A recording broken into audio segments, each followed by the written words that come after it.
ทุกสมัยเราเป็นไทยเพราะมีธรรมประจำชาติหากไร้ศีลสิ้นธรรมต่ำอำนาจประเทศชาติจะอยู่ได้อย่างไรกันขอกราบคำว่าธรรมสวัสดีกับบรรดาท่านผู้ฟังแล้วก็ท่านผู้ชมทุกท่านที่กำลังติดตามช่องธรรมะเป็นทีมทีวีออนไลน์กลุ่มพระสงฆ์อุบาสกอุบาสิการ่วมกันเผยแผ่ธรรมะออนไลน์ไลฟ์สดทาง Facebook YouTube แล้วก็สถานีวิทยุ FM คลื่น 104.50 เมกะเฮิรตซ์วัดฝ่ายหินจังหวัดเชียงใหม่พร้อมทั้งวิทยุเครือข่ายคลื่นสีขาว8จังหวัดภาคเหนือทำการไลฟ์สดในค่ำคืนวันนี้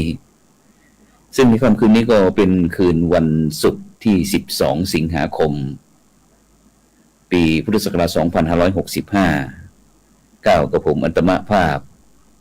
พระครูโสพลปริยัติก็ได้นำรายการสังฆพัฒนาเพื่อประชาชนบทบาทพระสงฆ์ในยุคนิวนอร์มอนหมู่บ้านรักษาศีล5ต้นแบบมาพบกับบรรดาท่านผู้ฟังแล้วก็ท่านผู้ชมเป็นประจำทุกคืนวันศุกร์เวลาตั้งแต่ 20 นาฬิกาเป็นต้นไปจนถึงเวลาประมาณ 21:30 นาทีซึ่งบรรดาท่านผู้ฟังทุกคนก็สามารถที่จะสนับสนุนให้กำลังใจโดยการกดติดตามกดไลค์กดแชร์เพื่อเป็นธรรมทานยิ่งแชร์มากก็ยิ่งได้บุญมากไม่แชร์ก็ไม่ได้บุญหรือว่าจะร่วมบริจาคเป็นสาธารณกุศลชื่อบัญชีนั้นก็ออมบุญออมธรรมวันละบาททางธนาคารไทยพาณิชย์เลขที่บัญชีนั้นก็145244700-8ชื่อบัญชีนั้นก็พระไทยธรรมกิจพระมหาชันชัยพรหมประดิษฐ์แล้วก็พระจตุรงค์ชูศรีหรือว่าอีกธนาคารหนึ่งก็เป็นธนาคารกสิกรไทยเลขที่บัญชีก็376225327327-2ชื่อบัญชีก็พระมหาดวงทิพย์ปริยัธารีด็อกเตอร์ปริญญาธรรม9ประโยคตามกำลังศรัทธาซึ่งในค่ำคืนวันนี้ก็เช่นเดียวกันนะทุกคืนวันศุกร์เราก็จะได้นำหมู่บ้านรักษาศีล5ต้นแบบของคณะสงฆ์หนเหนือ16จังหวัดภาคเหนือของเรามาแลกเปลี่ยนเรียนรู้ถึงการบริหารการจัดการหมู่บ้านรักษาศีล5ต้นแบบเป็นประจำทุกวันศุกร์นะซึ่งในค่ำคืนวันนี้ก็เช่นเดียวกันก็ได้กราบนิมนต์แล้วก็เจริญพรหมู่บ้านรักษาศีล5ต้นแบบบ้านทุ่งมะขามป้อมหมู่3ตำบลพระธาตุอำเภอแม่ละมาดจังหวัดตราดมาร่วมรายการในค่ำคืนวันนี้นะฉะนั้นก็เพื่อไม่เป็นการเสียเวลาก็ขอกราบนิมนต์ท่านอาจารย์พระมหาธีรวีธีรวัฒนเมธีด็อกเตอร์เจ้าอาวาส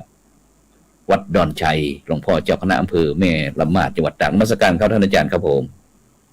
เดี๋ยวเปิดแป๊บหนึ่งเดี๋ยวเปิดใหม่แป๊บโอเคครับผมครับ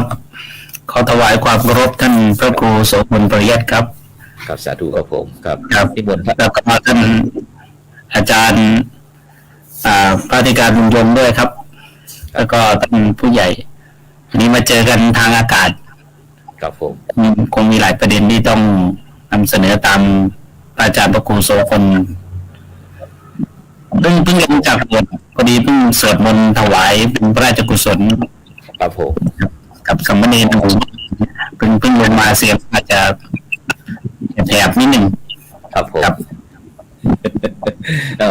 วันนี้เป็นวันสำคัญนะครับของพระสงฆ์นิกรชาวไทยอาจารย์ช่วยคุยบรรยากาศให้หน่อยครับวันนี้ปฏิบัติศาสนกิจอย่างไรบ้างครับวันนี้ก็วันนี้ก็ตอนตั้งแต่เช้าก็ลงศาลาก็มีญาติโยมมาร่วมพอเป็นทางเหนือก็จะขึ้นวัดนะขึ้นวัดก็มาพอสมควรแล้วก็หลังจากให้พรแล้วก็มีการ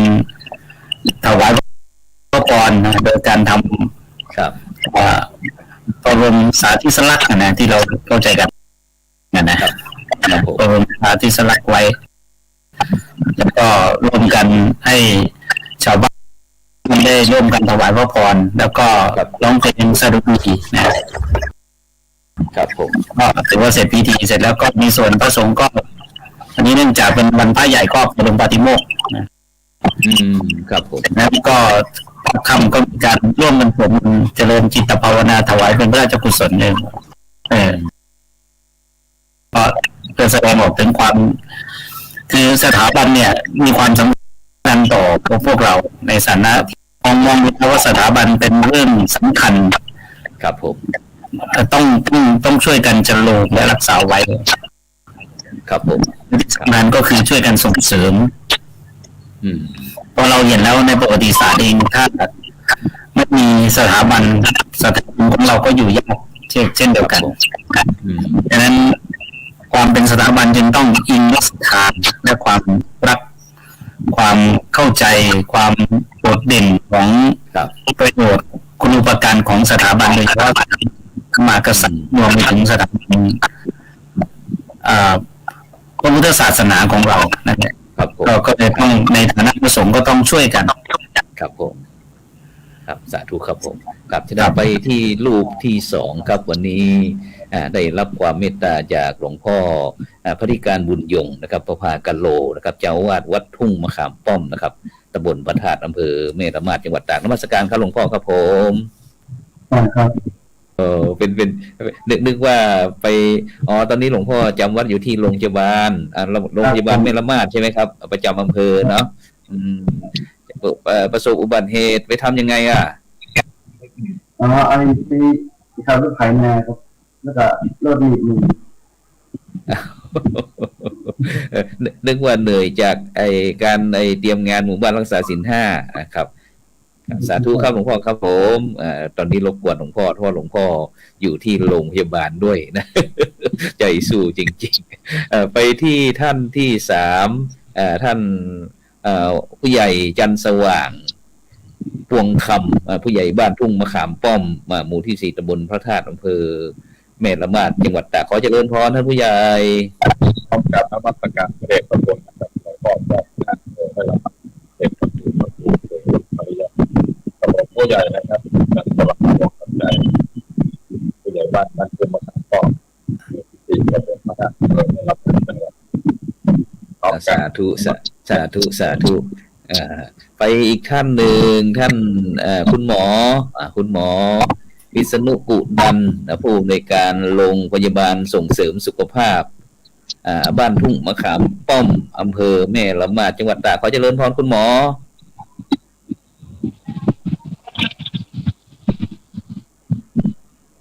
ครับนมัสการครับเรียนผู้ใหญ่จันทร์นะครับครับผมได้ทักทายบรรดาท่านผู้ฟังท่านผู้ชมหน่อยที่กำลังติดตามเราโอเคเชิญเราไปครับได้ไปวันนี้พ่อหลวงวันนี้กิจเป็นยังไงบ้างพ่อหลวงจันทร์สว่างวันนี้เป็นวัน12สิงหาวันแม่แห่งชาติทางราชการในฐานะที่เป็นพ่อหลวงหรือผู้ใหญ่บ้านวันนี้ทางราชการเขามีกิจกรรมยังไงบ้างคุยให้ฟังหน่อยแล้วกิจการของหมู่บ้านก็เข้าวัดทำบุญตักบาตรแห้งด้วยเสร็จจากวัดก็ไปร่วมกิจกรรมที่ว่าการอำเภอแม่ละมาดอำเภอแม่ละมาดจัดเป็นพระราชกิจเป็นเด็กนักเจ้าเป็นจิตอะไรก็เลยราชกิจก็เข้ามาแห้งที่ว่าการแล้วก็เข้าสู่สมุนเป็นพิธีจากเช้าที่ว่าการก็มาพัฒนาหมู่บ้านเจริญวัดด้วยบ้านภารกิจจากนั้นมาก็มีภารกิจเข้าป่ารับแจ้งจากบ้าน ไปตรวจดูพื้นที่เขตหมู่บ้านที่รับผิดชอบด้านแรงงานต่างด้าวต่างๆหรือว่ายกมีแรงมาแล้วก็ฝนตกเยอะก็เฝ้าระวังดูน้ำอยู่ที่บ้านตอนบ่าย2 โมงช่วงนี้ฝนมันตกเยอะหยุดตอนช่วง4 โมงเน้นๆเด็กครับผมเจริญพรมาซึ่งบรรดาท่านผู้ฟังท่านผู้ชมก็วันนี้กับเสียงจะไม่ค่อยเสถียรเท่าไหร่เพราะว่าได้ออกอากาศที่ไม่ว่าจะเป็นท่านอาจารย์พระมหาธีรวีนะครับหลวงพ่อเจ้าคณะอำเภอเมรมาศก็อยู่ที่จังหวัดตากนะครับอำเภอเมรมาศจังหวัดตากหลวงพ่อผู้ใหญ่จันทร์สว่างหวังคำใจก็อยู่ที่เมรมาศตากเช่นเดียวกันพร้อมทั้งหลวงพ่อปฏิการบุญยงประภากะโลก็เช่นเดียวกันฉะนั้นในค่ำคืนนี้เสียงอาจจะกระท่อนกระแท่นสักนิดหนึ่งหรือว่าพ่อหลวงเปิดพัดลมได้ไหมครับเปิดพัดลมไปที่มือถือหรือเปล่าหรือว่าไปที่เครื่องส่งได้ยินเสียงคล้ายกับลมเป่าก็เป็นลมจะไม่ค่อยเสถียรเท่าไหร่โอเคหมอบุ๋มก็รพสตแล้วก็รู้สึกว่าเครื่องจะเริ่มร้อนไปที่ท่านอาจารย์พระมหาธีรวีก็แล้วกันรู้สึกว่าจะชัดเจนกว่าพรรคพวกหน่อยอาจารย์ครับหลังจากที่บ้านทุ่งมะขามนะครับได้รับการคัดเลือกนะครับเป็นหมู่บ้านรักษาศีล 5ต้นแบบนะครับของจังหวัดตากแล้วครับอาจารย์ในฐานะที่เป็นหลวงพ่อเจ้าคณะอำเภอนะครับได้ด้านพระสงฆ์เราได้มีส่วนเกี่ยวข้องกับหมู่บ้านทุ่งมะขามป้อมอย่างไรครับผมครับอย่างนี้โดยเฉพาะโครงการนี้เนี่ยเราโดยส่วนพระเนี่ยค่อนข้างมีบทบาทร่วมกันแต่ว่าโดยเฉพาะพระนี่จะเป็นแกนนำโดยเฉพาะหมู่บ้านทุ่งมะขามป้อมเราก็พิจารณาหลายในส่วนของคณะสงฆ์เองคณะสงฆ์อำเภอเจ้าคณะหลวงพ่อเจ้าคณะตำบลหลวงพ่อเจ้าวาดก็พิจารณาหลายที่จริงๆก็ดีทั้งหมดแหละแต่ว่าจุดเด่นอาจจะคนละส่วนบางทีก็พระก็เป็นผู้ริเริ่มที่จะเสนอหมู่บ้านแห่งนี้ครับผมไม่เห็นจริงๆแม้เราไม่ได้เสนอเป็นหมู่บ้านรักษาศีล 5หมู่บ้านแห่งนี้เขาก็ทำกันอยู่นะทำอยู่เป็นดังที่ท่านอาจารย์ได้มีโอกาสได้เข้าไปก็จะเห็นว่าเราคณะญาติโยมที่อยู่ในนั้นเขาก็ส่งเสริมกันอยู่แล้วก็มีผู้นำที่คือจะเห็นได้ว่าพระสงฆ์เป็นเพียงแกนนำจริงแต่ว่าคนที่ทำก็คือญาติโยมโดยเฉพาะผู้นำที่มีผู้นำอย่างพ่อผู้ใหญ่มีท่านผอ.รพสต.ซึ่งเขาก็ทำงานประสานผมเห็นภาพเนี่ยภาพที่ดีที่สำคัญที่สุดก็คือภาพเชื่อมโยงนะของการใช้คำว่าบวรเนี่ยชัดเจนมากที่นี่ครับเพราะทางวัดเองเนี่ยแม้ไม่ใช่หมู่บ้านรักษาศีล 5ก็ชื่นชมว่าบ้านนี้เขามีพระหนุ่มอย่างท่านพระลูกวัดหรือแม้กระทั่งหลวงพ่อเจ้าวาดเนี่ยท่านก็ส่งเสริมให้พระมีการทำงานเป็นระบบการเผยแผ่ธรรมะสู่เยาวชนสู่ชาวบ้านท่านก็ทำอยู่แล้วครับแล้วเราก็เชื่อมโยงกับหมู่บ้านโดยเฉพาะท่านพ่อผู้ใหญ่เนี่ยซึ่งก็ร่วมด้วยช่วยกันแล้วก็ทำอยู่แล้วก็แม้กระทั่งมีช่วงที่เห็นได้ชัดเจนก็คือช่วงภาวะวิกฤตที่หมู่บ้านแห่งนี้เจอทั้งเจอโควิดก็ยังมีตั้งศูนย์เป็นที่พักพิงให้กับบรรดาญาติโยมซึ่งจริงๆก็มีหลายวัดแต่ว่าทางผู้ใหญ่ทางแล้วก็เชื่อมโยงกันมันยังเป็นรูปจริงๆก็ทำมานานครับพระเดชพระคุณครับเขาทำเรื่องการส่งเสริมศีลธรรมคุณธรรมจริยธรรมของบ้านเนี่ยมันก็อิงว่าจะจัดเข้าในกลุ่มไหนแต่ว่าเดิมทีมันก็เป็นเวทีหนึ่งซึ่งเขาทำส่งเสริมแล้วพ่อผู้ใหญ่ก็เอาจริงเอาจังในเรื่องนี้มากเพราะว่า มันมีทางเดียวครับในสังคมที่มีปัญหาต่างๆเนี่ย ครับ การส่งเสริมให้หมู่บ้านมีคุณธรรมจริยธรรมมันเหมือนเขาเรียกเป็นเหมือนภูมิคุ้มกันของหมู่บ้านที่ดี แล้วพอดีมันมีช่วงจังหวะที่มีโครงการหมู่บ้านรักษาศีล 5ซึ่ง ครับ เชื่อมโยงกับวัดเองก็เปิดโอกาสเป็นวัดที่ถ้าเราได้ดูตั้งแต่ที่ทางคณะลงไปเราก็ไปดูหลายรอบโดยเฉพาะและที่สำคัญที่ขาดไม่ได้อาตมาไม่เอ่ยไม่ได้ก็คือท่านนายอำเภอ ครับผม ญาติที่เห็นนายอำเภออาจารย์รู้ไหมเราประชุมกันโอ้โหหลายครั้งมาก ครับผม หลายครั้งเตรียมการก่อนหน้าที่เรารู้ตั้งแต่วันที่18ที่จะลงมาเนี่ยประชุมบ่อยมาก 2-3 รอบแล้วประชุมย่อย แล้วก็ที่สำคัญท่านนายอำเภอเทศศักดิ์ใช่ไหมเทศศักดิ์ทับพึ่งนะที่ช่วยอย่างจริงจังเลยแล้วก็คือ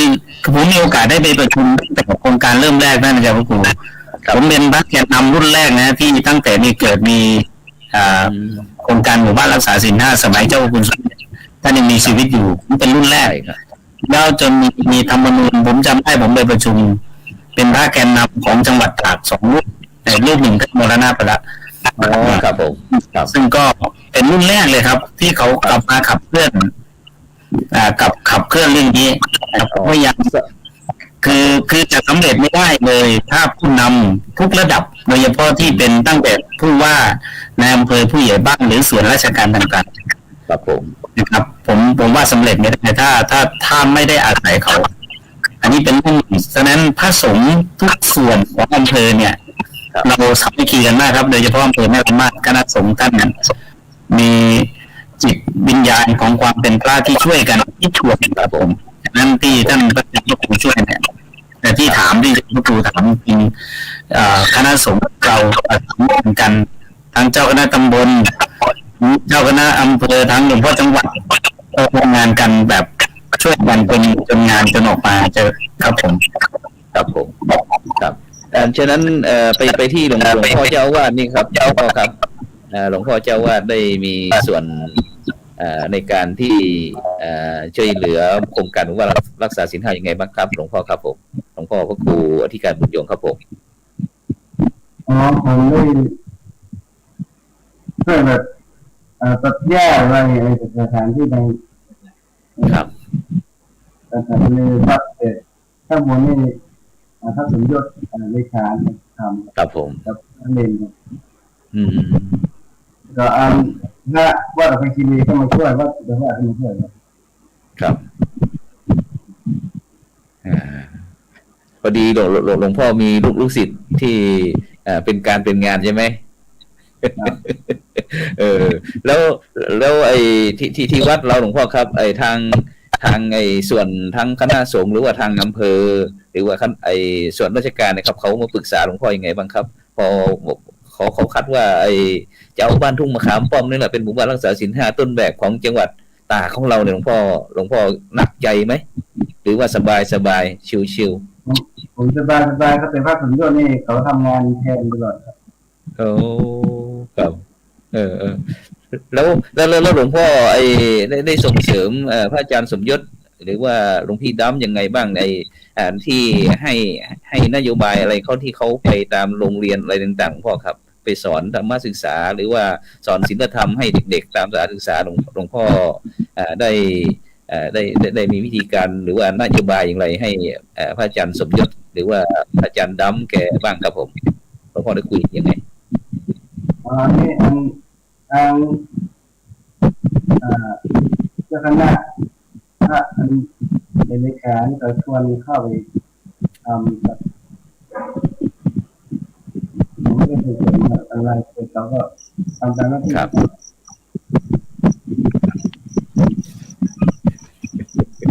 โอเคครับผมไปที่พ่อหลวง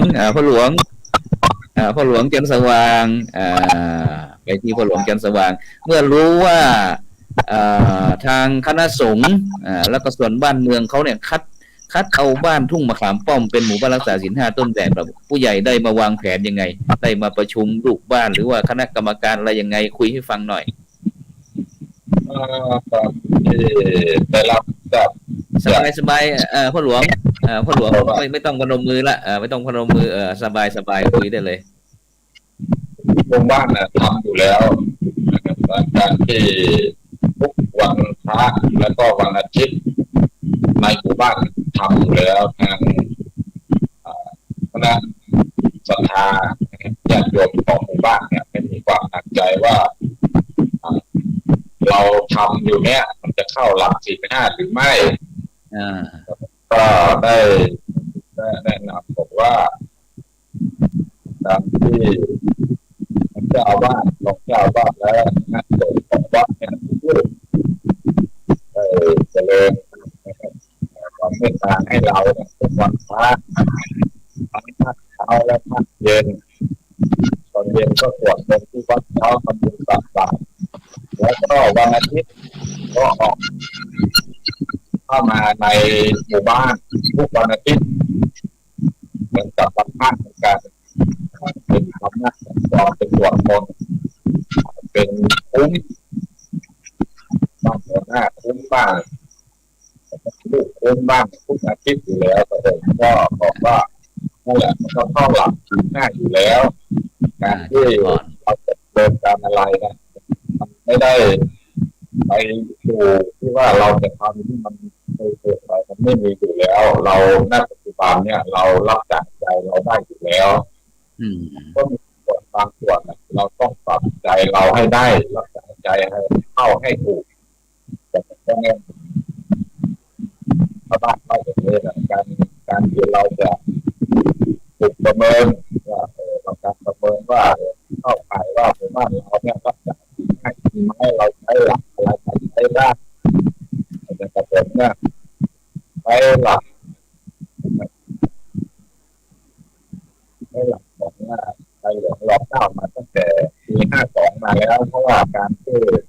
จะดำเนินการหมู่บ้านเศรษฐกิจพอเพียงก็ต้องใช้หลัก4-5ถ้าเราไม่มีใจเราจะไปหมู่บ้านเราไม่ได้เราต้องเอาใจมาถ้าพระหลวงเราจะไปสู่ศีลพระหลวงไม่ได้พระหลวงได้ยินพระอาจารย์ไหมพระหลวงได้เปิดพระหลวงได้เปิดพัดลมไหมเปิดนิดๆครับท่านไอเสียงออกไปทั้งนิดหนึ่งหรือว่าจะปิดพัดลมก่อนก็ได้รู้สึกว่าเสียงมันจะเข้ามาที่ทางห้องส่งมันจะคลุบครับตลอดตอนอัดโอเคเนาะเงียบละวันนี้ต้องขออภัยกับบรรดาท่านผู้ฟังท่านผู้ชมด้วยเพราะว่าวันนี้เสียงสดๆนะจากอำเภอแม่ละมาดจังหวัดตากพระหลวงนอกจากที่เราจะมีก่อนที่จะมีโครงการหมู่บ้านรักษาศีล5เนี่ยทีนี้พอเราได้รับการคัดเลือกเป็นหมู่บ้านรักษาศีล5แล้วเนี่ยของจังหวัดตากแล้วเรามีการปรึกษาภาคีเครือข่ายอะไรบ้างไหมมีไหมทั้งชมรมผู้ใหญ่บ้านกำนันหรือว่าทั้งรพสตอะไรมีบ้างไหมหรือว่าเราทำเฉพาะหมู่บ้านการเฉพาะปรึกษาเนี่ยเพราะว่าธรรมะสัญจรมีอยู่แล้วมีตลอดว่าก่อนที่จะได้ว่าพระเดชพระคุณท่านหลวงพ่อเจ้าคณะอำเภอได้แจ้งมาทางวัดเนี่ยทางวัดก็ได้แจ้งให้กับผมได้รับทราบทางเจ้าวาดว่าว่าเรามีภาคีเครือข่ายเราอยู่แล้วเพราะว่าเราไปตลอดความว่าหนักใจแต่ว่าหมู่บ้านเราเนี่ยการรักษาศีล5เนี่ยมันก็คงได้อยู่แล้วเรารักษาใจมานานแล้วแต่ว่าเครือข่ายของเราเป็นหมู่บ้านต่างๆอย่างที่พระเดชพระคุณท่านเห็นตอนที่วันประเมินนะเพราะว่าแบบที่พระเดชพระคุณท่านเมื่อตอนวันประเมินก็มีหลายๆหมู่บ้านที่เครือข่ายของเราอย่างตำบลแม่จะลาวตำบลแม่ละมาดเขาก็เดินทางมาบอกว่าการเชื่อมรักษาศีล5โอเคเจริญพรไปที่คุณหมอไปที่คุณหมอพิษณุสักหน่อยหนึ่งในฐานะที่ว่าเป็นผู้อำนวยการโรงพยาบาลส่งเสริมสุขภาพบ้านทุ่งมะขามป้อมเพราะว่ามันอยู่ในสถานการณ์ที่ว่าโควิดระบาดเนี่ยคุณหมอพอรู้ว่าบ้านทุ่งมะขามป้อมจะเข้าร่วมโครงการหมู่บ้านรักษาศีล5ต้นแบบเป็นหมู่บ้านรักษาศีล5ต้นแบบที่ทางคณะสงฆ์จังหวัดตากพร้อมทั้งส่วนราชการจังหวัดตากก็มีท่านผู้ว่าการจังหวัดตากท่าน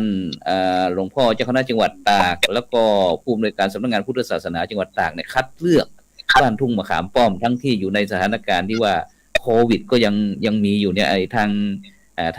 างโรงพยาบาลส่งเสริมสุขภาพบ้านทุ่งมะขามป้อมของเราไ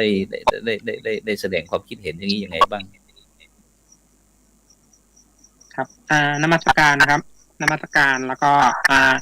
ทางได้ยินไหมครับ ได้ยินชัดไหมครับเจริญพรชัดเจนเจริญพรได้ยินชัดชัดเจนครับผมก็ทางรบสตของทุ่งมะขามป้อมเรานะครับก็มันจะมีช่วงระบาดจริงอยู่ประมาณช่วงเราเริ่มมาตั้งแต่กุมภาจนถึงเมษา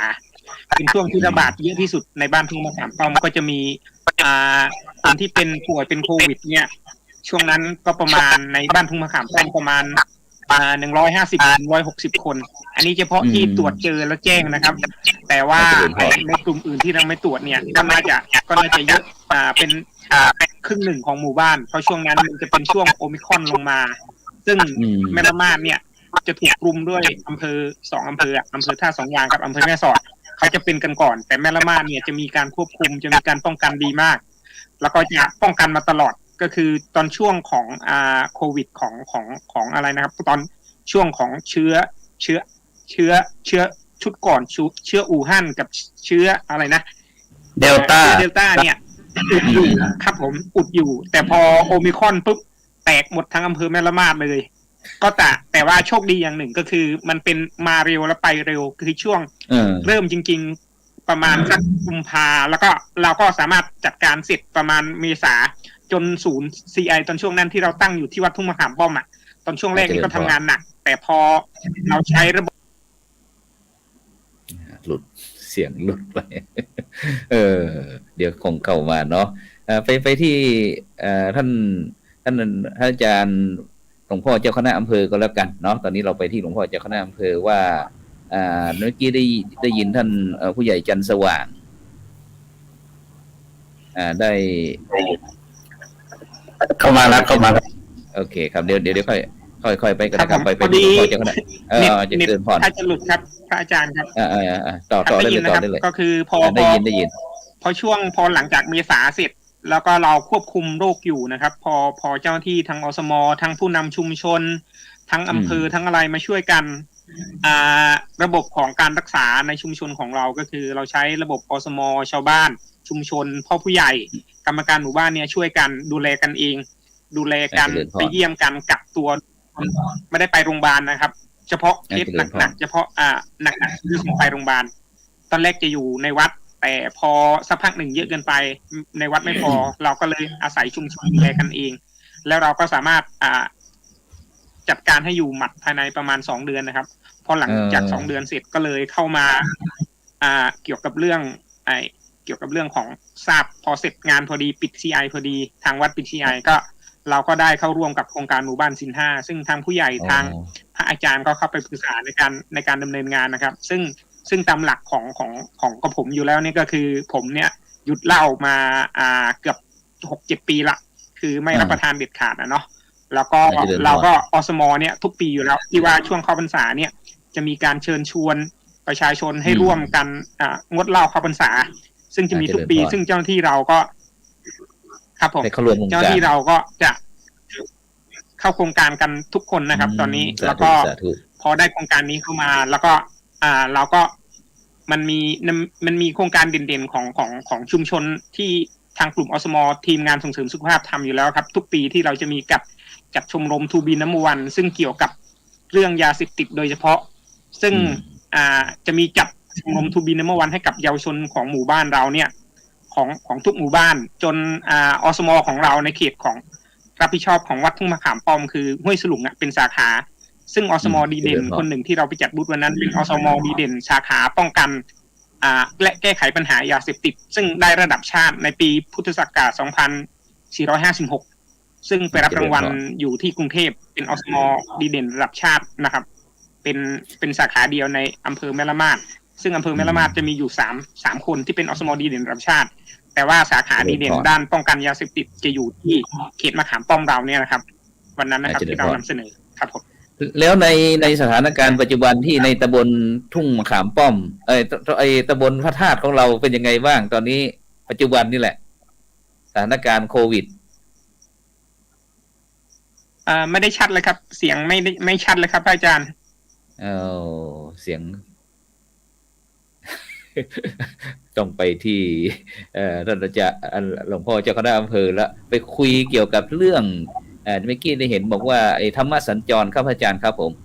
ช่วยอธิบายเรื่องธรรมสัญจรแป้มคณะสงฆ์อำเภอเรามีนโยบายยังไงครับผมครับโดยตรงเนี่ยก่อนที่ผมจะมารับตำแหน่งเนี่ยเขาก็ทำกันอยู่แล้ว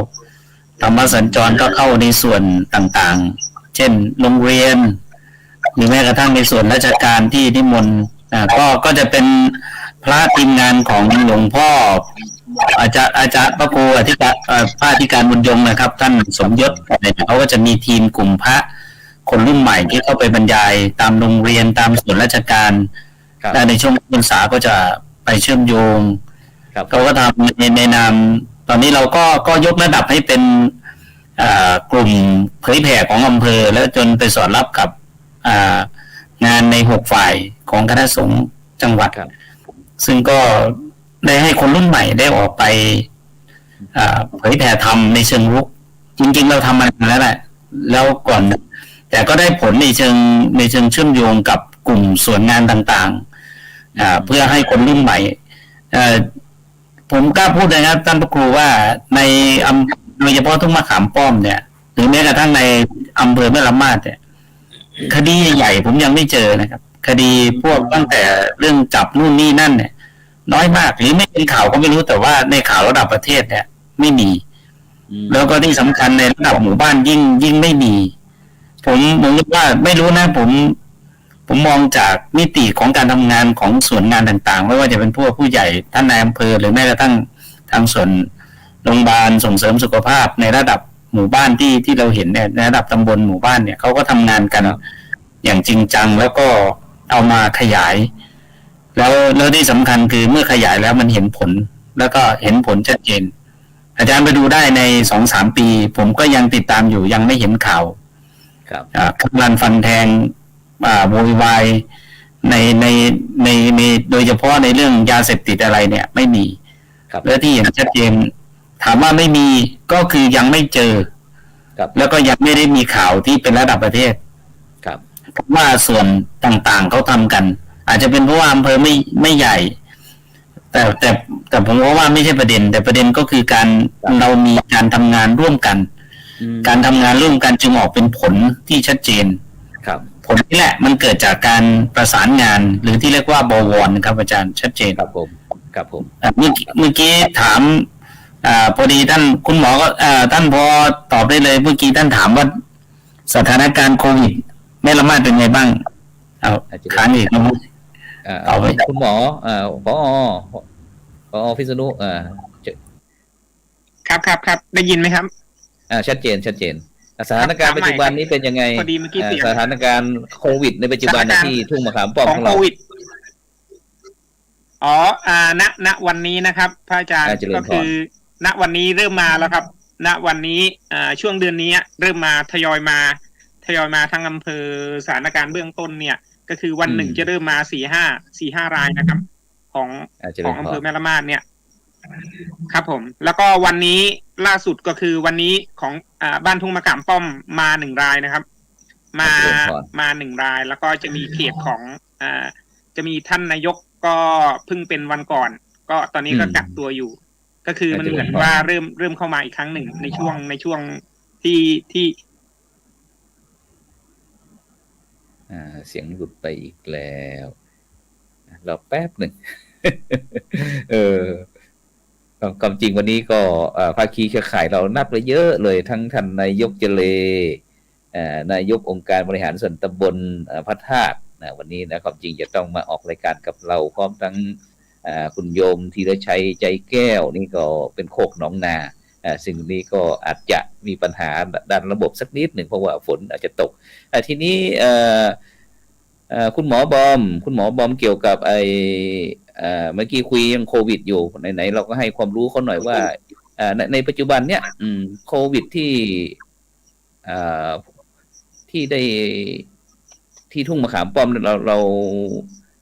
เราได้รับผลกระทบเนี่ยมันเป็นอาการรุนแรงไหมหรือว่าเราจะมีวิธีการเห็นอาการแล้วเราจะมีวิธีการรักษาอย่างไรช่วยเป็นวิทยาทานนิดหนึ่งครับสำหรับคนที่เป็นในทุ่งมะขามป้อมเราเป็นจำนวนเยอะก็คือถ้าในเขตจริงๆมีหมู่1หมู่4หมู่8เนี่ยเป็นกันประมาณเกือบ300คนแต่ว่าคนที่มีผลกระทบที่มีอาการรุนแรงของเขตเราเนี่ยทางบ้านทุ่งมะขามป้อมจะน้อยมากส่วนมากก็จะไม่ได้ไปนอนโรงพยาบาล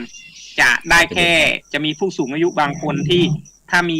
มีติดเนี่ยเราจะส่งไปเอ็กซเรย์ที่ปอดแล้วก็จะให้หมอทางโรงพยาบาลประเมินถ้าทางโรงพยาบาลประเมินเสร็จแล้วไม่มีอาการแทรกซ้อนไม่เป็นปัญหาอะไรที่รุนแรงก็จะส่งกลับมาแล้วจากที่เป็นประมาณ 300-400 คนทั้งหมู่1หมู่4หมู่8ตอนไม่มีใครที่มีอาการรุนแรงอะไรนะครับสามารถมารักษาตัวที่บ้านได้เกือบทุกคนแล้วก็หายดีเป็นปกติทุกคนอาจจะไม่มีใครแจ้งมาว่าเป็นลองโควิดตอนนี้ของในเขตเราไม่มีนะครับก็คืออย่างที่บอกว่าตอนเนี้ยเหมือนคนทุ่งมะขามป้อมเราแต่สุขภาพร่างกายแข็งแรงมากพูดง่ายๆก็คือผู้สูงอายุติดบ้านติดเตียงตอนนี้นะครับในหมู่บ้านทุ่งมะขามป้อมไม่มีสักคนเคยมีเมื่อ2 คนเมื่อ 2-3 ปีที่แล้วนะครับแต่ตอนนี้ณปัจจุบันเนี้ยยังไม่เจอผู้ป่วยติดบ้านติดเตียงในบ้านทุ่งมะขามป้อมนะครับอาจจะเป็นด้วยความแข็งแรงของสุขภาพของคนทุ่งมะขามป้อมแล้วก็เรื่องการดูแลสุขภาพเรื่องอะไรต่างๆที่ทำให้คนทุ่งมะขามป้อมมีสุขภาพร่างกายแข็งแรงนะครับโควิดก็เลยไม่สามารถที่จะทำให้คนทุ่งมะขามป้อมได้รับผลกระทบหรืออาการแทรกซ้อนไม่มีคนที่มีอาการหนักสักคนนะครับโอ้สุดยอดไปที่พ่อหลวงจันทร์สว่างหมู่บ้านของเราเป็นยังไงบ้างทุ่งมะขามป้อมของเราได้รับผลกระทบตอนนี้หมู่บ้านทุ่งมะขามป้อมของเราเนี่ยเป็นหมู่บ้านรักษาศีล5ต้นแบบของจังหวัดตราดแล้วก็จะไปแสดงนิทรรศการนี่พ่อหลวงช่วยปิดเสียงตะพงเปิดเสียงไม่ได้เพราะเสียงมันจะก้องตอนนี้เสียงสะท้อนมีท่านพ่อหลวงได้ยินพระอาจารย์ไหม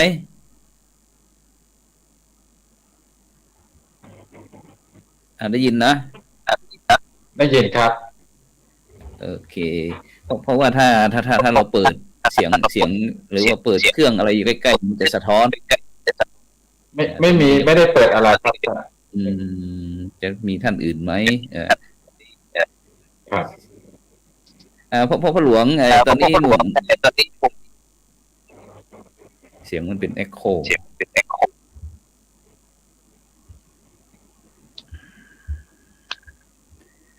พ่อหลวงตอนนี้เดี๋ยวอาจารย์ปิดไมค์พ่อหลวงแป๊บหนึ่งพ่อหลวงฟังพระอาจารย์นะตอนนี้หมู่บ้านทุ่งมะขามป้อมเราเนี่ยเป็นหมู่บ้านรักษาศีล5ต้นแบบนะที่จะต้องไปแสดงนิทรรศการที่วัดไร่ขิงจังหวัดนครปฐมในช่วงเดือนพฤศจิกาหรือว่าธันวาเนี่ยหมู่บ้านเรามีอะไรดีที่จะไปโชว์เขาไหมพ่อหลวงขอเจริญพร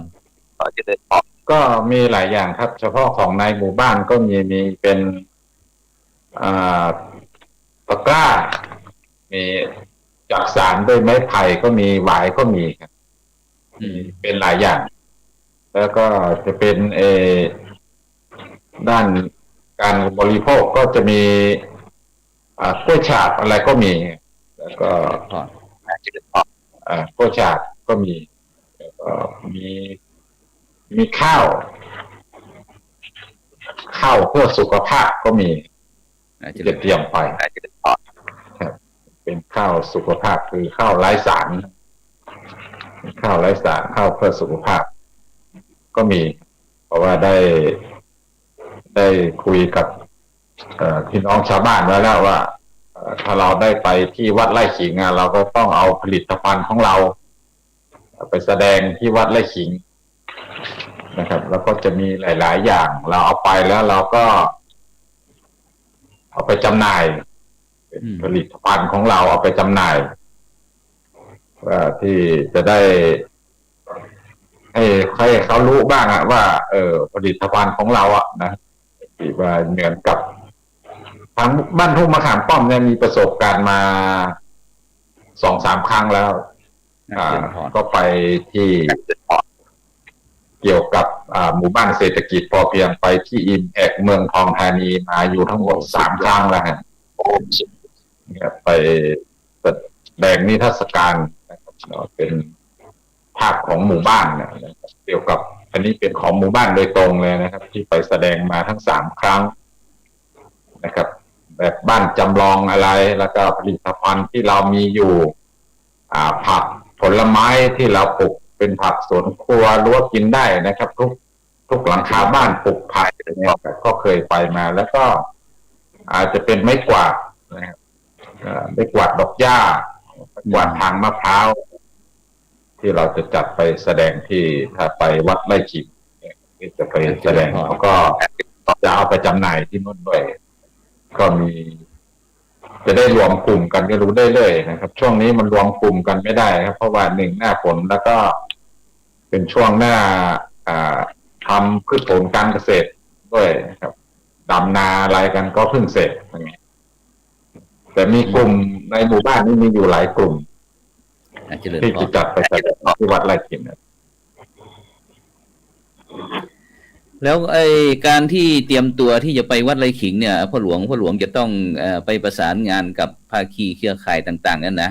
ไม่ว่าจะเป็นหมู่บ้านใกล้เรือนเคียงหรือว่าแม้กระทั่งภายในหมู่บ้านต่างๆในจังหวัดตากของเราท่านที่มีหน่วยงานที่มันมี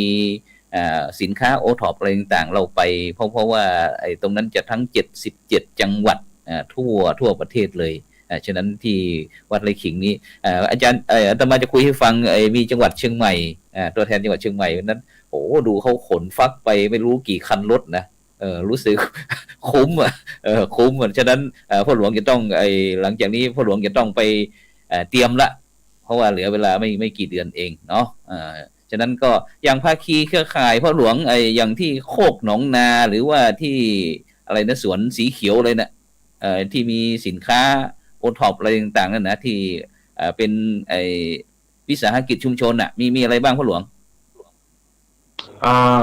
ที่เป็นโคกหนองนานี่ก็ส่วนใหญ่ที่ผลิตภัณฑ์ที่จะเอาไปจำหน่ายและเอาไปแสดงได้ก็จะมีเป็นกล้วยตากธรรมชาติครับจะมีกล้วยตากแล้วก็จะมีชาจากหญ้าหวานแล้วก็จะมีผลิตภัณฑ์อย่างเช่นสารไล่แมลงเนี่ยเป็นยุงเป็นอะไรเนี่ยโดยสกัดจากตะไคร้หอมอะไรเนี่ยมีแล้วก็ส่วนสีเขียวแล้วก็อย่างปกลับของเขาก็จะมีผลิตภัณฑ์หลายๆบางอย่างนะที่เขาส่งออกไปทางประเทศนอกเนี่ยมีอยู่3 อย่างก็จะมีชาปกลักนี่ก็จะมีเป็นชาของสุภาพสตรีที่ผลิตภัณฑ์มาจากหัวปลีแล้วก็ชาเพื่อสุขภาพทั่วไปก็จะเป็นของใบอะไรนะเขาเรียกอะไรผมจำไม่ได้ฝักเชียงดาเนี่ยก็มีครับเชียงดาครับแล้วก็ขมิ้นชันครับบำรุงผิวดูแลสุภาพสตรีมีอยู่หลายมีหลายผลิตภัณฑ์อยู่ที่จะนำไปได้แจ้งให้ทราบแล้วก็มีเป็นย่ามเป็นเสื้อของพี่น้องชนเผ่าปากากยอด้วยโอ้สาธุที่พระเดชพระคุณหลวงพ่อพระเทพรัตนนายกที่ผ้าเนี่ยมันทอมือเป็นอย่างเงี้ยเป็นของชุมชนพี่น้องชาวปากากยอใกล้ๆหมู่บ้านทุ่งมะขามป้อมเนี่ยแหละการทำบุญทำทานการรักษาศีลอะไรก็ทำบุญทำทานร่วมกันนี่แหละแต่ชนเผ่าก็ไปอยู่ในอีกรูปแบบหนึ่งแต่การความร่วมมือและผลิตภัณฑ์ของชุมชนเขาก็ดีเป็นผ้าทอมือโดยตรงก็มี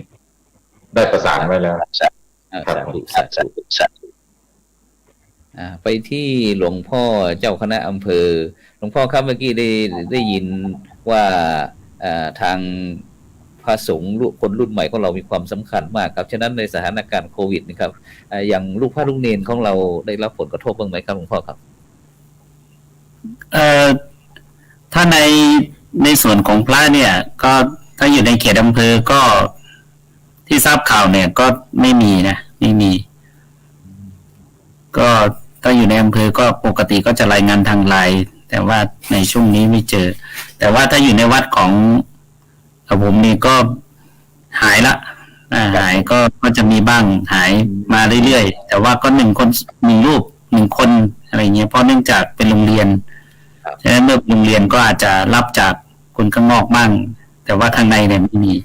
ก็มีมาตรการเพราะว่าเราเจอวิกฤตหลายมาตั้งแต่รอบแรกอย่างที่คุณหมอท่านพูดเลยนะว่าตั้งแต่เรามาเจอเดลต้าเสร็จก็มาที่ไมครอนอะไรซึ่งก็หลังสุดก็ยังมาเจอ B ใช่ไหม BA หรืออะไร BA5 เนี่ยนะที่เจออะไร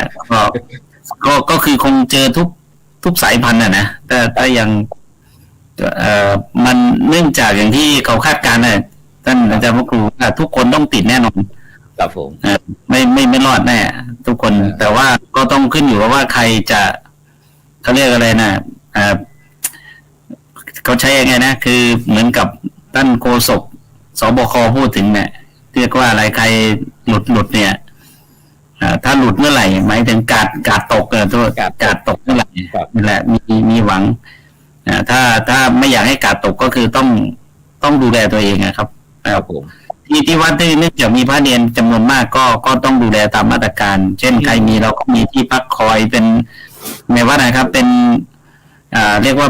มีส่วนที่ป้องกันเช่นกักตัวเช่นกลับจากบ้านเนี่ยนะครับเช่นสามเณรจะกลับบ้านเนี่ยกลับมาต้องกักตัว3 วันนะครับค่อยเข้าไปอยู่ได้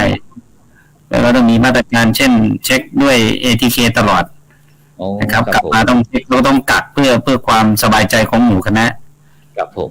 ไม่ให้มาอยู่ร่วมกันเลยไม่งั้นไม่รู้รับจากบ้านมาไหมอะไรยังไงต่างๆซึ่งก็เป็นการป้องกันเพื่อที่เราจะไม่ติดเพราะว่าถ้าติดจะติดหมดครับก็ส่วนใหญ่ก็เน้นเรื่องการฉีดวัคซีนซึ่งทางรัฐเองก็มาฉีดให้เกือบ3 เข็มละก็พยายามที่จะให้เขามีภูมิคุ้มกันหมู่เกิดขึ้นครับซึ่งในสถานการณ์โควิดแบบนี้ครับท่านอาจารย์หลวงพ่อเจ้าคณะอำเภอครับเมื่อกี้ได้ยินคุณหมอบอมหรือว่าท่านผอ.วิษณุบอกว่ามีลูกพระลูกเนนเข้าไปช่วยอย่างนี้เรามีหน่วย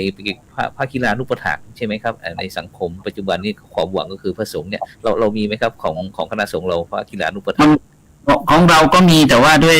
อย่างอำเภอแม่ละมาดเนี่ยของเราก็มีแต่ว่าด้วยจำกัดด้วยพระที่ทำงานบางทีท่านก็ถนัดบ้างไม่ถนัดบ้างแต่เรามียืนยันว่ามีภาคีรานุปถัมภ์ว่าก็มีทีมงานที่เข้าไปช่วยดูแลแต่ทุกคนก็คือด้วยความเป็นพระเองก็อาจจะเครื่องป้องกันอะไรต่างมันไม่ครบอ่ะบางทีก็ต้องระมัดระวังตัวเองเป็นสำคัญเหมือนกันแต่ว่าถ้าในขณะที่ไม่เป็นโควิดอย่างเช่นพระป่วยพระอะไรเราก็มีทีมงานไปดูแลมีพระท่านเข้าไปช่วยดูแลเช่นความเช่นพระอาพาธอะไรต่างๆซึ่งก็มีติดเตียงอะไรต่างๆก็มีทีมงานเข้าไปเยี่ยมให้กำลังใจอะไรต่างๆมีเข้าไปดูเข้าไปช่วยก็ถือว่าเป็นอำเภอที่คณะสงฆ์ไม่ทิ้งพระด้วยกันแล้วก็ยังญาติโยมดูแลกันครับผมครับผมครับสาธุครับไปที่คุณหมอบอมคุณหมอผอ.วิษณุผอ.วิษณุได้ยินหลวงพ่อเจ้าคณะอำเภอแม่ละมาดเราได้พูดแล้วรู้สึกดีใจไหมที่มีพระไม่ทิ้งโยมเราไม่ทิ้งไว้ไก่ไว้ให้หลังเนี่ยเวลาอย่างที่นอกจากที่คุณหมอจะดูแลมีภาคีเครือข่ายเกี่ยวกับหมู่รักษาศีล 5ที่บ้านทุ่งมะขามป้อมแล้วเนี่ยนอกจากที่มีอสม.แล้วก็นอกนั้นมีภาคีเครือข่ายอะไรของคุณหมอบ้างไหมในการที่จะมาช่วยดูแลชุมชนหมู่บ้านรักษาศีล 5ของเราเนี่ยครับนอกจากอสม.แล้วก็ของเราเนี่ยจะเป็นเขตของจะมีต่างชาติเนาะต่างชาติก็คือกลุ่มข้ามฝั่งมาเยอะของเราก็จะมีกลุ่มอสต.เขาเรียกว่าอาสาสมัครสาธารณสุขต่างชาติ เข้ามาดูแลในชุมชน เพราะว่าในบ้านทุ่งมหาป้อมเนี่ยจะมีแรงงานต่างชาติมาอยู่ทั้งเขตแม่จันเราทั้งเขตมะขามป้อมเยอะก็เรามีอสต.อาสาสมัครต่างชาติเนี่ยประมาณ8คนในการดูแลเนาะซึ่งมีทะเบียนมีอะไรแล้วมีการอบรมให้ความรู้แล้วก็กลุ่มตรงนี้นะครับจะเป็นตัวแทนเหมือนอสม.ของคนไทยนี่แหละครับจะเข้าไปดำเนินการในการตรวจสอบในการทำทะเบียนรายชื่อถ้าใครเป็นโควิดอะไรจะแจ้งและจะควบคุมการกักตัวควบคุมการให้ความรู้ต่างๆและจะนำมารักษาตัวที่อนามัยนำมาเป็นตัวแทนในการจ่ายยาแล้วก็เข้าไปกักตัวดูแลนะครับไอ้ตรงนี้เขาเรียกอสต.อาสาสมัครต่างด้าวแล้วก็ของเราจะทำงานเกี่ยวกับกลุ่มเครือข่าย NGO ซึ่ง NGO ที่ครับผม NGO ที่อยู่ชายฝั่งที่เขาดูแลแรงงานพม่าแรงงานกะเหรี่ยงที่เป็นต่างชาตินะครับที่ไม่ใช่คนไทยซึ่งจะเข้ามาดูแลแล้วก็อย่างเมื่อวันก่อนเนี่ยกลุ่มองค์กรเอกชนก็มาติดต่อขออาสาสมัครต่างด้าวเรา2คนต่างชาติ2คนของเรานะครับเพื่อเข้าไปดูแลเอามาตรวจแล้วก็มาแจกชุดตรวจแจกชุดอะไรแล้วก็มาสอนวิธีการตรวจสอนวิธีการดูแลซึ่งมาเมื่อวันประมาณวันศุกร์ก่อนนะครับวันศุกร์ที่ผ่านมาก็มาแนะนำแล้วก็มาเขาเรียกว่าอบรมให้ความรู้พร้อมแจกชุดตรวจเพื่อให้ดูแลพี่น้องต่างด้าวที่มาทำงานในทุ่งมะขามป้อมเราจำนวน2คนเมื่อวันก่อนนะครับครับนมัสการครับก็จะมีองค์กรเอกชนเข้ามาดูแลตรงนี้นะครับกลุ่ม NGO ครับก็จะมาดูแลโดยตรงตรงนี้ด้วยครับผมแล้วคุณหมอได้ถวายความรู้ให้กับคณะสงฆ์บ้างไหมเกี่ยวกับเรื่องในสถานการณ์โรคระบาดอะไรนี้มีไหมของเรามีโครงการไหมก็ของเราก็จะเข้าก็ถ้าก็จะเข้าไปให้คำแนะนำเกี่ยวกับการดูแลก็เข้าไปจะมีกลุ่มอสม.ที่เข้าไปในการเวลามีงานมีอะไรก็จะมีการเขาเรียกว่าคัดกรองในการดูแลตรงนี้อยู่แล้วครับให้ความรู้ให้อะไรแล้วมีชุดตรวจชุดอะไรให้อสม.ช่วยดูแลตรงนี้อยู่แล้วครับสาธุไปที่หลวงพ่อที่การบุญยงหน่อยหลวงพ่อครับผมหลวงพ่อได้ยินไหมครับผมหลวงพ่อครับตอนนี้รู้สึกว่าคุณหมอบอกว่าไอ้โรคของเรามันสมมุติว่าไอ้โรคระบาดนี่มันคงจะไม่หายจากนี้ไปหรอกครับทีนี้ไอ้ทางวัดของเรานะครับตอนนี้หมู่บ้านทุ่งมะขามป้อมโดยเฉพาะผู้ใหญ่จันทร์สว่างนะครับที่จะต้องกลับไปเตรียมฟอร์มทีมงานอะไรต่างๆวัดเราจะสนับสนุนอย่างไรบ้างครับในการที่จะเดินทางไปเป็นตัวแทนของจังหวัดตากที่วัดไร่ขิงครับหลวงพ่อครับจะสนับสนุนยังไงบ้าง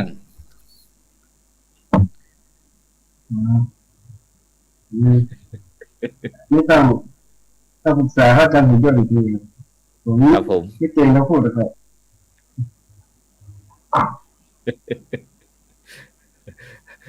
พูดน้อยต่อยหนักนะหลวงพ่อเนาะควักไปสัก50,000นะหลวงพ่อนะ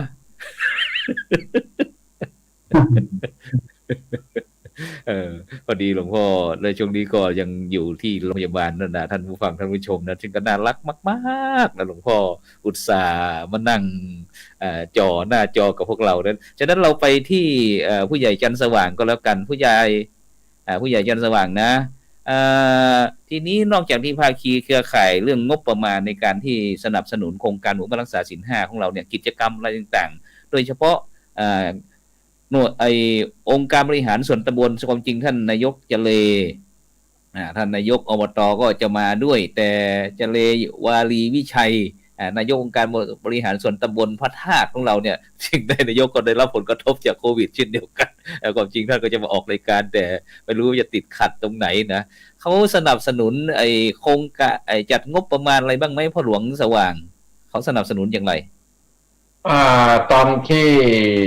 ในการหมู่บ้านเข้าร่วมโครงการหมู่บ้านรักษาศีล 5เนี่ยก็มีอยู่หลายส่วนอยู่เช่นสนับสนุนด้านเป็นของมาเป็นน้ำเป็นอาหารแล้วก็เป็นโต๊ะเต็นท์อะไรทางองค์กรปกครองส่วนท้องถิ่นเขาสนับสนุนมานะครับช่วงที่การดำเนินการก็ช่วยกันกับชาวบ้าน พัฒนาวัดวาอารามช่วยกันทำอะไร เพราะว่าชาวบ้านเขาก็ให้ความร่วมมือดีอยู่แล้วแหละในการที่จะดูแลนะครับ ใช้หลักบวรนะครับภาครัฐภาคเอกชนก็มาร่วมงานกันนะครับ แล้วก็ที่ขาดไม่ได้อย่างพระเดชพระคุณหลวงพ่อเจ้าคณะอำเภอได้พูดเมื่อกี้เนี่ยนะครับว่าท่านนายอำเภอแม่ละมาดท่านเล็งเห็นว่าความสำคัญคือความร่วมมือนะครับถ้าร่วมมือแล้วไม่มีใจมันก็เดินไปไม่ได้นะครับท่านนายอำเภอเขาก็เน้นทางท้องถิ่นนะให้ช่วยนะครับประสานนะครับทั้งหน่วยงานทุกอย่างนะครับแล้วเข้ามาร่วมบูรณากันนะครับการที่จะเข้าร่วมโครงการของหมู่บ้านรักษาศีล 5ของบ้านทุ่งมะขามป้อมเนี่ยครับก็ช่วยกันอยู่ก็สนับสนุนมาหลายอย่างอยู่อย่างที่จะเดินทางไปจัดกิจกรรมที่วัดไร่ขิงก็ยังไม่รู้ว่าทางนายกทางท้องถิ่นเขาจะสนับสนุนส่วนไหนมาบ้างนะครับผมยังไม่ได้รับทราบครับก็คิดว่าเขาคงไม่หนักใจเท่าไหร่นะครับเนาะเพราะว่าการเดินที่การทำมาหลายๆครั้งนี้ก็ความหนักใจมันก็ไม่มีละนะครับแต่ว่ามันติดอยู่ช่วงระยะเวลาที่ทางหมู่บ้านเนี่ยเป็นเกษตรกรเนี่ย70-80%นะครับแต่ถึงเวลาเก็บเกี่ยวเนี่ยมันจะไปกันทั้งหมดไม่ได้มันก็จะต้องแยกกันไปนะเปลี่ยนกันไปเท่านั้นเลยอย่างนี้ชาวบ้านให้ความร่วมมืออยู่ครับก็เต็มที่อยู่แล้วนะครับในรายการหลักของบวรวัดบ้านโรงเรียนส่วนราชการส่วนนี้แต่ผมไม่หนักใจเท่าไหร่ครับที่ว่าจะมีหน่วยงานไหนสนับสนุนแต่ผมว่าน่าจะมีนะครับทางอำเภอทางท่านนายอำเภอก็น่าจะมีนะครับที่จะช่วยสนับสนุนต่างๆประสานงานอะไรให้เรานะครับกับสมัครการสาธุไปที่หลวงพ่อเจ้าคณะอำเภอก็แล้วกันเนาะหลวงพ่อครับตอนนี้บ้านทุ่งมะขามป้อมของเราได้เป็นตัวแทนแล้วก็ที่นี่คือเรื่องการเตรียมตัวนะครับที่ขาดไม่ได้ก็คือล่มโพใบใหญ่ล่มไทรใบหนาของหลวงพ่อเจ้าคณะอำเภอที่จะต้องเข้าไปกำกับดูแลโดยการเฉพาะการประสานนะครับคณะสงฆ์เราจะ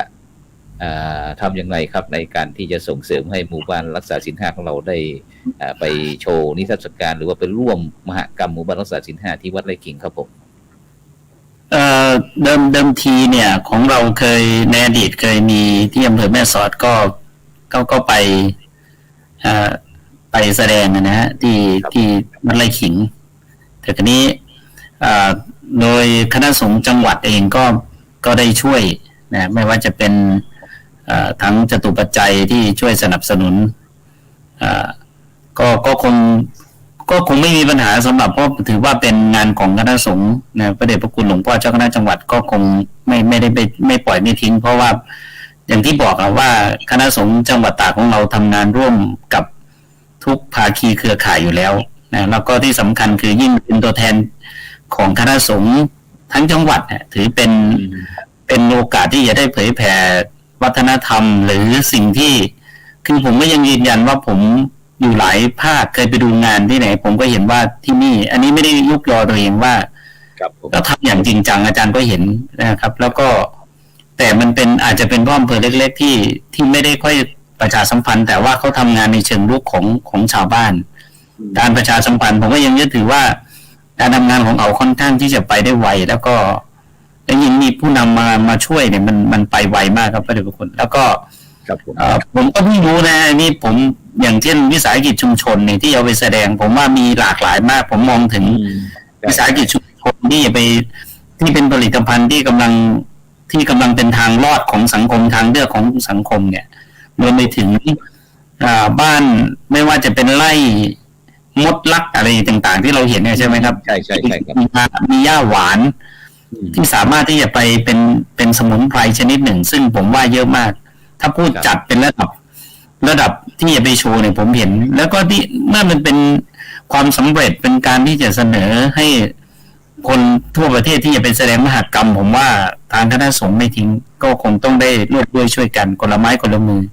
อย่างน้อยก็คง ได้เป็นทุนที่จะให้ผู้ที่รับผิดชอบได้ไปจัดอย่างเต็มที่ครับผม ครับผมครับไปที่คุณหมอครับคุณหมอคุณหมอผู้อำนวยการโรงพยาบาลส่งเสริมสุขภาพบ้านทุ่งมะขามป้อมท่านวิษณุกูดันท่านทางรพสตเราจะสนับสนุนยังไงบ้างในการที่จะเดินทาง หรือว่าจะต้องคุณหมอต้องไปด้วย วางแผนยังไงก็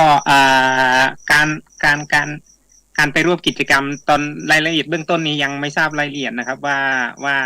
ไปร่วมกิจกรรมยังไงแล้วก็จัดนิทรรศการยังไงบูธจะจัดยังไงเดี๋ยวจะลองปรึกษากับทางท่านผู้ใหญ่แล้วก็ทางพระอาจารย์แล้วก็ถ้าจะไปจัดกิจกรรมจริงๆก็คงจัดกิจกรรมเกี่ยวกับการดูแลแล้วการมีส่วนร่วมในการเกี่ยวกับชมรมทูบีนัมเบอร์วันนะครับของหมู่บ้านทุ่งมะขามป้อมซึ่งเป็นส่วนสำคัญที่ทำให้หมู่บ้านปลอดจากใบายมุกยาเสพติดต่างๆซึ่งทางชุมชนเราได้ดำเนินการชมรมทูบีนัมเบอร์วันให้กับเยาวชนอะไรอยู่แล้วจะไปนำเสนอเรื่องชมรมทูบีนัมเบอร์วันและโครงการงดเหล้าเข้าพรรษาของกลุ่มอสมที่เราทำคงจะไปลักษณะการจัดกิจกรรมตรงนั้นเสริมนะครับเพื่อแสดงออกถึงกิจกรรมต่างๆให้ดูครับประมาณนี้ครับอาจารย์ครับซึ่งฟังจากคุณหมอแล้วคุณหมอก็คงจะมีความพร้อมเกี่ยวกับเรื่องการแสดงอะไรต่างๆเพราะว่าคุณหมอก็จะมีภาคีเครือข่ายเยอะซึ่งแน่นอนแล้วคุณหมอแต่ละจังหวัดบางครั้งเขาก็จะมีการแสดงที่บนเวทีใหญ่ด้วยนะโดยเฉพาะเรื่องศิลปะวัฒนธรรมจารีตประเพณีโดยเฉพาะพี่น้องกลุ่มชาติพันธุ์ต่างๆอย่างที่มีพี่น้องปากยอใช่ไหมพี่น้องมีกลุ่มชาติพันธุ์กลุ่มอะไรบ้างคุณหมอที่ภาคีเครือข่ายเราพอจะรู้จักก็ในเขตของหมู่1หมู่4หมู่8ก็จะเป็นมันจะเป็นกลุ่มชาติพันธุ์ของปากยอของเรามีแค่กลุ่มเดียวนะครับตรงนี้ในเขตตรงนี้ซึ่งของเราเนี่ยในชุมชนเราจะมีอย่างที่ของห้วยสลุงซึ่งเป็นเครือข่ายอยู่แล้วจะเป็นหมู่บ้านที่จะมีเยาวชนและชมรมทูบีนัมเบอร์วันที่เขามีการแสดงอย่างวันนั้นก็มาแสดงหลายชุดอยู่ครับที่ซึ่งเป็นเครือข่ายของปากยอที่แสดงด้วยนะครับตรงนั้นเห็นว่าวันนั้นได้ยินทางกำหนดการบอกว่าจะแสดงสัก2 ชุดแต่ล่อไปเกือบ20 ชุดวันนั้นเนี่ยอย่างที่อะไรที่กัดไอ้ไม้ที่เด็กๆอะไรต่างๆนั่นนะคุณหมอถ้าเราเอาศิลปะวัฒนธรรมอะไรต่างๆแล้วเนี่ยไปประกาศที่วัดไร่ขิงเนี่ยพระอาจารย์ว่าน่าจะมีคนที่รู้จักอำเภอแม่ละมาดหรือวันทุ่งมะขามป้อมอีกเยอะเลยซึ่งโดยเฉพาะเนี่ยหลวงพ่อเจ้าคณะอำเภอจะต้องเพราะว่าเมื่อกี้ได้เอาเบอร์หลวงพ่อได้วิ่งหน้าจอไปแล้วคุณหมอลองคุยฟังที่เราอยากจะเอาอะไรไปโชว์ของดีแม่ละมาดที่บนเวทีที่การแสดงเนี่ยคุณหมอคิดยังไงจะเอาอะไรไปแสดงก็ถ้าเบื้องต้นนะครับก็คือการแสดงอีกอย่างหนึ่งของแม่ละมาดซึ่งวันนั้นเราไม่ได้จัดเนาะท่านผู้ใหญ่ก็คือซึ่งเป็นการแสดงที่มันจะประทับใจกว่านี้ก็คือถ้าเป็นไปได้เนี่ยถ้าเราคุยกับนายอำเภอได้คือซึ่งเป็นระบำเกลียวเชือกซึ่งจะเป็นระบำเกลียวเชือกของกะเหรี่ยงซึ่งอย่างงานประกวดอสมดีเด่นระดับชาติเราก็ใช้ตรงนี้แล้วก็มันเป็นการแสดงระบำเกลียวเชือกของกลุ่มเยาวชนปากยอซึ่งถ้าได้จริงๆถ้าเราประสานงานทันกับทางโรงเรียนซึ่งจะอยู่ที่คุณห้วยแม่ท้อตรงนั้นของอำเภอแม่ละมาดครับผมแล้วก็จะมีของเด็กในห้วยสลุงเราถ้าได้เตรียมตัวทันซึ่งมันเป็นการแสดงระบำเกลียวเชือกโดยการเป็นการพันเชือกไปมาโดยที่ไม่พันกันแสดงถึงความสามัคคีของชนเผ่าซึ่งถ้าได้เห็นเนี่ยจะกินใจมากอย่างผมดูทุกครั้งก็ประทับใจทุกครั้งบางทีก็น้ำตาไหลซึมเพราะมีการแสดงแล้วก็จะมีการบรรยายประกอบความเรียบง่ายของชีวิตของชนเผ่าที่ถ้าเห็นถ้าได้ตรงนั้นไปแสดงนะครับเบื้องต้นนะครับมันอยู่ที่การเตรียม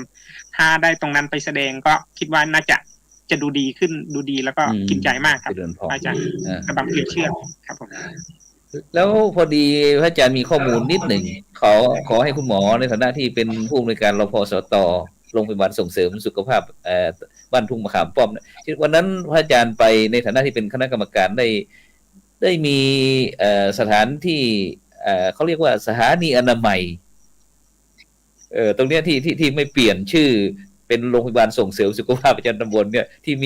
มีอยู่หน่วยหนึ่งชื่อว่าสถานีอนามัยอะไรสักอย่างนี่แหละไม่มีความเป็นไปเป็นมายังไง ที่ไม่ได้เป อ๋อ ลี่ยน เป็น ชื่อไป ส ตาม ถา ยุค นี ส อ มั นามัยอ๋อเป็นสถานีอนามัยเฉลิมพระเกียรตินะครับ เป็นเขาเรียกว่าเฉลิม มี สถา มี นี ควา อ ม นา เป็ มั น ย ไป เฉลิ เป็น ม มา พระ อย่าง เกีย ไร รติก็คือเบื้องต้นเนี่ยมันเป็นสถานีของสมเด็จพระราชินีเนาะของ เจริญพร เป็นเฉลิมพระเกียรติของพระราชินีที่12 สิงหาวันนี้ซึ่งเป็นสถานีเฉลิมพระเกียรติตำบลแม่จะเราเฉลิมพระเกียรติพระนางเจ้าพระราชินี ซึ่งจะมีเขาเรียกว่าจังหวัดจะมีที่เดียวนะครับ ก็พอแต่งตั้งเป็นรบสต.ก็ด้วยเป็นพระเกียรติของสมเด็จพระราชินีก็เลยไม่เปลี่ยนชื่อจะยังคงชื่อนี้ไว้เดิม ก็จะเขาเรียกชื่อย่อเป็นสอนครับจะยังคงเดิมแต่ทุกที่ที่เป็นสถานีอนามัยนอกจากเฉลิมพระเกียรติแล้วจะเปลี่ยนชื่อเป็นรบสต.หมดนะครับก็ยังคงเป็นเอกลักษณ์แล้วก็จะเป็นพระเกียรติของสมเด็จพระราชินีเหมือนเดิมครับก็ยังค้างไว้อยู่ซึ่งไม่จะเรานะครับ สาธุ มี สา ที่เดียว ธุ ครับ ไปที่พ่อหลวงพ่อหลวงจันทร์สว่างพ่อหลวงทีนี้ได้ยินหลวงพ่อเจ้าคณะอำเภอทั้งคุณหมอทั้งเจ้าอาวาสภาคีเครือข่ายต่างๆบอกว่าพร้อมที่สนับสนุนพ่อหลวงมีความสบายใจหรือว่าคิดอย่างไรละตั้งแต่วันพรุ่งนี้ไปจะต้องมีการจัดการประชุมหรือว่าวางแผนอะไรยังไงขอเจริญพร ก็ตอนหมู่บ้านได้รับการประเมินผ่านพ้นไปแล้วก็ได้แจ้งได้เรียนชาวบ้านไว้แล้ว แล้วก็ทางภาคีเครือข่ายต่างๆแล้วก็ท่านนายอำเภอไปแล้วบอกไปแล้วว่าหลังจากเสร็จตรงเนี้ยเราต้องจะได้ไปจัดกิจกรรมที่วัดไร่ขิงเนี่ยเราต้องเตรียมพร้อมไหมว่าเราจะจัดส่วนไหนไปบ้างแล้วท่านนายอำเภอก็บอกว่าของเรามันมีพร้อมอยู่แล้วความหนักใจเราก็คงมีไม่เยอะแต่อันไหนที่เราจะปรับปรุงแก้ไขและจะนำไปเนี่ยส่วนไหนเราต้องมาคุยกันอีกทีแต่ว่าความหนักใจความอะไรอย่างส่วนตัวกับผมเนี่ยผมก็ว่าไม่หนักใจเท่าไหร่เพราะว่ากับผมผ่านมาหลายเวทีแล้วสาธุผมคงไม่หนักใจแล้วครับแต่ว่าความเตรียมพร้อมผมก็มีพร้อมอยู่แล้วนะครับพร้อมอยู่แล้วกับผมพร้อมอยู่แล้วไม่หนักใจครับความหนักใจก็มีงั้นเราไปที่หลวงพ่อเจ้าคณะอำเภอนะสุดท้ายเลยหลวงพ่อครับได้ช่วยสรุปงานแล้วก็ให้กำลังใจบรรดาลูกๆหน่อยเพราะวันนี้เป็นวันแม่แห่งชาตินะที่เป็นวันเนื่องในโอกาสวันมหามงคลเฉลิมพระชนมพรรษา90 พรรษาของสมเด็จพระนางเจ้าสิริกิติ์พระบรมราชินีนาถพระบรมราชชนนีพันปีหลวงครับวันนี้ครับในฐานะที่เป็นพระสงฆ์นิกรชาวไทยนะครับในฐานะเป็นคณะสงฆ์ด้วยนะครับผู้บริหารเป็นหลวงพ่อเจ้าคณะอำเภอด้วยนะครับฉะนั้นก็ได้ช่วยให้กำลังใจนะครับกับพี่น้องประชาชนคนไทยนะครับในสถานการณ์ปัจจุบันของการที่มนครับผมครับ จากสถานการณ์ทุกอย่างที่ปรากฏให้เห็นก็เป็นส่วนหนึ่งที่เราอาจจะเข้าขั้นเสียศูนย์แต่เราก็ไม่เสียหลักจากสภาพแต่สิ่งหนึ่งที่เกิดภาวะแบบนี้เราก็ยังมีสิ่งหนึ่งซึ่งเป็นศูนย์รวมจิตใจของคนทั่วประเทศที่เป็นประสบนิกรที่โดยเฉพาะเป็นเครื่องหมายผมยังมองว่าวันแม่ถือเป็นวันหนึ่งซึ่งเป็นการกระตุกให้กับลูกๆทั้งหลายได้ตระหนักในการเป็นลูกและต้องปฏิบัติในสิ่งที่ความเป็นลูกจะต้องดำเนินไปฉะนั้นการมีวันแม่ถามว่าอาจจะมีคนบางคนพูดบอกว่าแม่ก็มีทุกวันถูกแน่นอนแม่วันแม่จะบอกว่าเป็นวันทุกวันของเราก็ได้แต่ถ้ามันมีวันพิเศษอย่างนี้เกิดขึ้นเนี่ยสิ่งหนึ่งจะเป็นการกระตุกให้ลูกๆทั้งหลายได้ตระหนักในการทำหน้าที่ของตนให้เองให้ดีแล้วโดยเฉพาะเรามีสถาบันโดยเฉพาะสถาบันที่เราเคารพเราเชื่อมั่นในวัดปฏิบัติที่สำคัญแล้วเป็นแนวทางที่เราเห็นและสัมผัสโดยเฉพาะสมเด็จพระราชินีของเราที่ในรัชกาลที่9ที่พระองค์ก็ที่ มีประโยคหนึ่งที่ผมชอบมากก็คือว่าท่านมองเปรียบเสมือนท่านเป็นน้ำใช่ไหมตอนช่วงหนึ่งที่ไปกับในหลวงรัชกาลที่ 9แล้วเห็นในสิ่งที่พระองค์ก็สร้างสิ่งที่ให้กับชุมชนอย่างยั่งยืนเช่นอาชีพต่างๆนะไม่ว่าจะมีผลิตภัณฑ์ต่างๆที่ให้ประชาชนทั้งหลายได้ไปฝึกอาชีพถ้าไม่มีอย่างนี้ผมว่าไม่เหลือความเป็นไทยเอกลักษณ์ก็ไม่เหลือแม้กระทั่งเราจะหยิบจับตรงไหนเราจะประกาศได้อย่างไรว่านี่คือของคนไทยถ้าไม่มีพระองค์ท่านที่ให้เห็นนี่คือสิ่งที่บ่งบอกถึงอัตลักษณ์เอกลักษณ์ของชาติถ้าสถาบันไม่ทำแล้วใครจะทำฉะนั้นในวันนี้จึงเป็นวันพิเศษที่ลูกๆทั้งหลายคงจะมีความสุขอย่างน้อยก็เป็นวันที่ลูกๆทั้งหลายได้เห็นความสำคัญเรารู้แล้วว่าเรารักแม่ทุกวันแต่มันมีวันพิเศษอย่างนี้ที่ลูกจะต้องกระตุกตัวเองให้หันมาดูแลท่านนะแล้วท่านก็อยู่กับเราอีกไม่นานแต่สิ่งที่จะทำให้เราดูแลท่านในทางพุทธศาสนานั่นก็คือการแสดงออกถึงความกตัญญูกตเวทีปุพการีชนที่สร้างเรามาไม่มีท่านก็ไม่มีเราแต่ถ้ามีท่านอาจจะไม่มีเราก็ได้แต่เมื่อมีเราแล้วท่านก็ดูแลมาอย่างดีฉะนั้นก็ขอให้กำลังใจพี่น้องท่านทั้งหลายที่อยู่ที่ชมรายการซึ่งเป็นรายการที่ดีมากทีเดียวที่จะส่งเสริมหลักพื้นฐานของสังคมถ้าเมื่อสังคมมีศีลแน่นอนความสุขความสงบก็จะเกิดขึ้นแต่เมื่อไหร่ก็ตามที่ไหนไม่มีศีลที่นั่นก็จะมีแต่ความวุ่นวายมีแต่การเบียดเบียนมีแต่การฆ่ารันฟันแทงแต่ด้วยอานุภาพของศีลนี่แหละจึงทำให้สังคมเราน่าอยู่มากขึ้นไม่ว่าท่านจะอยู่ในศาสนาไหนศีลก็เป็นอยู่ในทุกศาสนาที่ส่งเสริมให้สังคมอยู่อย่างเย็นเป็นสุขถ้าศีลธรรมไม่กลับมาโลกาจวินาศที่เรารู้หรือศีลเป็นเยี่ยมในโลกหรือศีล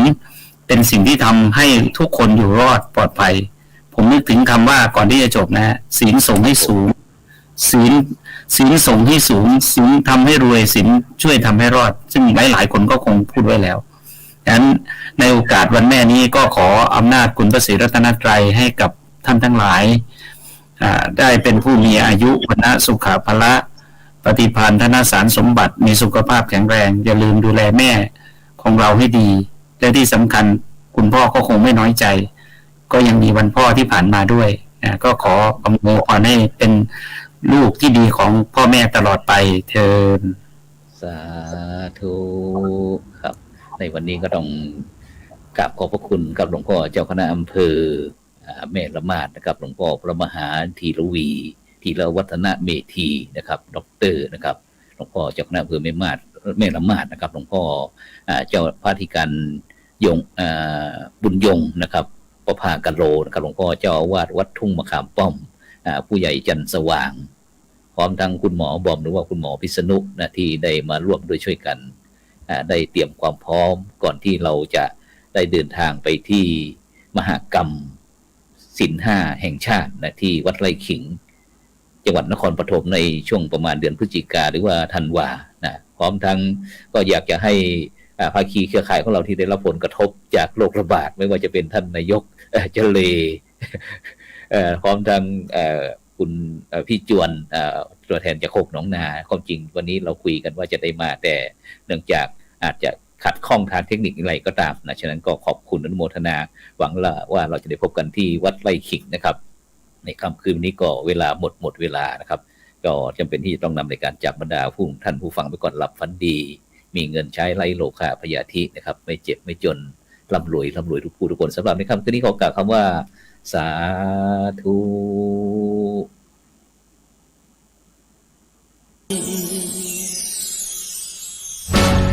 อธินาทานาเวรมณีกาเมมุสาสุราเม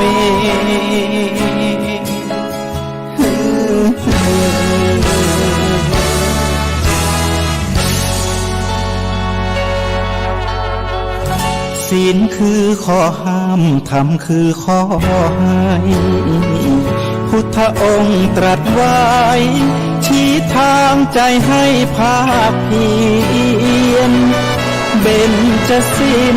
เบญจธรรมท่องจำสมัยเราเป็นนักเรียนธรรมะ